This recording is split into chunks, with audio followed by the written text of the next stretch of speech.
અમિત શાહ મંદિર બન્યું ત્યારથી લઈને આજ દી સુધી ક્યારેય તે અયોધ્યા રામજીના દર્શન કરવા માટે ગયા નથી. ભગવાન શ્રી રામનું મંદિર માત્ર રાજનીતિક પ્રતીક બનીને રહી ગયું છે. એ આસ્થા સાથે રમત કરવાનું કામ આ ભારતીય જનતા પાર્ટીના લોકોએ કર્યું છે. ભગવાન રામના ઘરે ચોરી કરવી અને એ પણ આ રાજનીતિક લોકોની છત્રછાયા નીચે, એ આપણા બધા માટે બહુ ગંભીર બાબત છે.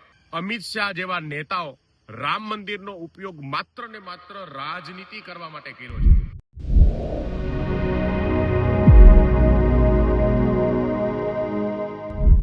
નમસ્કાર, તમે જોઈ રહ્યા છો ગુજરાત પ્લસ ન્યૂઝ અને હું છું મમલ.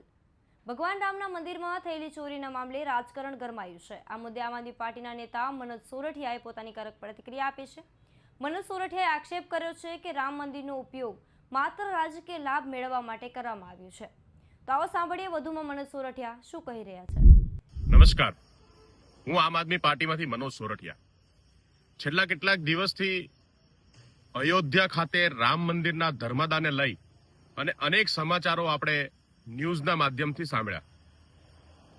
કથિત રીતે આ આખી ઘટના ઉપર એસઆઈટીની રચના થઈ, તપાસની શરૂઆત થઈ અને ધીમે ધીમે આખી આ ઘટના જેમ જેમ આમાં વધારે તપાસ થતી ગઈ એવી ખ્યાલ આવી કે આ હજારો કરોડનું કૌભાંડ છે. ભગવાન શ્રી રામનું મંદિર માત્ર રાજનીતિક પ્રતીક બનીને રહી ગયું છે. દેશ આખાના રામ ભક્તો, સનાતનીઓના જે આસ્થા છે, એ આસ્થા સાથે રમત કરવાનું કામ આ ભારતીય જનતા પાર્ટીના લોકોએ કર્યું છે. અયોધ્યા સમગ્ર દેશ માટે એક આસ્થાનું પ્રતીક છે. ભગવાન રામ આખા વિશ્વ માટે એક આદર્શ પુરુષોત્તમ ભગવાન છે.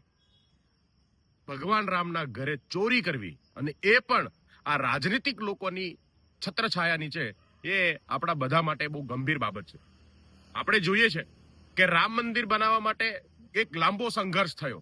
રામ મંદિર બન્યું પણ ખરું, પણ અમિત શાહ જેવા નેતાઓ રામ મંદિરનો ઉપયોગ માત્ર ને માત્ર રાજનીતિ કરવા માટે કર્યો છે.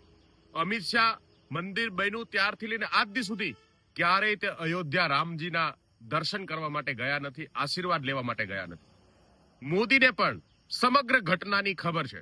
મંદિરની શરૂઆત થઈ ત્યારથી લઈ, જમીનનું અધિગ્રહણ થયું ત્યારથી લઈ અને જે રીતે અયોધ્યામાં લૂંટ ચાલે છે, એ તમામ ઘટના બાબતે માનનીય વડાપ્રધાન મોદી પણ અવગત છે. એમ છતાં એક શબ્દ બોલવાનું કામ આ બંને મહાનુભાવોએ કર્યું નથી. દેશ આજે સ્તબ્ધ છે. ભગવાન રામના ઘરે ચોરી થઈ છે. દેશની આસ્થાઓને ઠેસ પહોંચી છે. આવા સમયે પણ ભારતીય જનતા પાર્ટી માત્ર ને માત્ર આ જે દોષિતો છે એને બચાવવાનું કામ કરે છે. મોટી માછલીઓ જે છે એને બચાવવાનું કામ કરે છે. મારે ભારતીય જનતા પાર્ટીના લોકોને કહેવું છે કે થોડી શરમ કરો. આ ભગવાન તમને માફ નહીં કરે. આ ભગવાનના દરબારમાં જાશો, શું જવાબ આપશો તમે? આજે તમે દેશને છેતરો છો, લૂંટો છો. તમારા પાપનો ઘડો ભરાઈ ગયો છે. તમે ભગવાન રામના ઘરે પણ ચોરી કરી છે. આ પાપનો ઘડો ઉપરવાળો ફોડશે. આ પાપનો ઘડો તમે જે ભર્યો છે, એનાથી આજે સમગ્ર દેશ જે છે, એ સમગ્ર દેશમાં ગહેરા પ્રત્યાઘાતો છે, હાહાકાર છે. મારી વિનંતી છે કે માત્ર નાની માછલીઓને પકડવાને બદલે નક્કર કાર્યવાહી કરવામાં આવે, આની જવાબદારી લેવામાં આવે અને જે જવાબદાર લોકો છે એના ઉપર કડકમાં કડક સજા કરવામાં આવે એવી હું માંગણી કરું છું. જય હિન્દ, જય ભારત. મનોજ સોરઠિયાની વાતથી તમે કેટલા સહેમત છો, શું વિચારો છો, કોમેન્ટ કરીને જરૂરથી જણાવજો. અત્યારે માટે બસ આટલું જ. નમસ્કાર.